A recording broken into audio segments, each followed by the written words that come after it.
Baik, kali ini kita akan membahas tentang if di dalam operator perbandingan. Jadi sebelumnya itu kita hanya mengetahui bagaimana penggunaan dari operator pembandingan. Sekarang kita naikkan materinya terhadap if di dalam operator pembanding.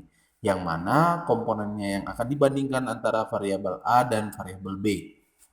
Nah, untuk kali ini kita ngebahas tentang dua operator pembanding yang mana kita menggunakan tidak sama dengan sama tidak sama dengan. Nah, di dalam if ini kita akan menggunakan bagaimana variabel A dibandingkan dengan variabel B. Nah, di sini itu kondisi jika terpenuhi dan di sini kondisi tidak terpenuhi.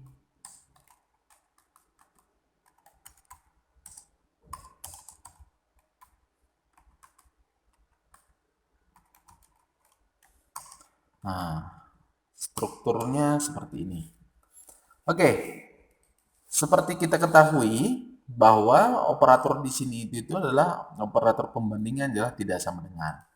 Sebelum kita memasukkan variabelnya, datanya, kita bisa menggunakan variabel A sama dengan 2 dan B sama dengan 2. Kita akan mencek apakah variabel A dan variabel B ini adalah sama. Di sini kita buatin A, di sini kita buatin B. Nah, operator pembandingnya ini adalah sama dengan. Oke, print kondisi. Nah, di sini itu jika terpenuhi ini, maka dia akan lanjut ke sini, yaitu ngeprint kondisi ini apakah sama. Berarti kita bilang nilai A dan nilai B adalah sama. Dan jika tidak terpenuhi, dia akan lari ke else. Oke, jika tidak terpenuhi, maka dia akan ke else. Jadi nilai A dan nilai A tidak sama dengan nilai B. Gitu. Oke, mari kita jalankan. Nilai A dan B adalah sama. Ya, karena nilai A dan B ini terpenuhi. Sama tidak? Ya, sama. Dan kalau tidak, kita bisa menggunakan di sini itu adalah 3. Kita akan buktikan apakah 2 dan 3 itu adalah sama. Kalau tidak terpenuhi, dia akan pergi ke nilai ini. Kita coba running. Nilai A tidak sama dengan nilai B. Nah, seperti itu penggunaan dari if dan else yang cukup simple yang kita dapat pahami. Dan bagaimana kalau tidak sama dengan Pak? Nah, itu hanya kebalikan daripada sini. Jadi kita bisa buatkan di sini itu tidak sama dengan.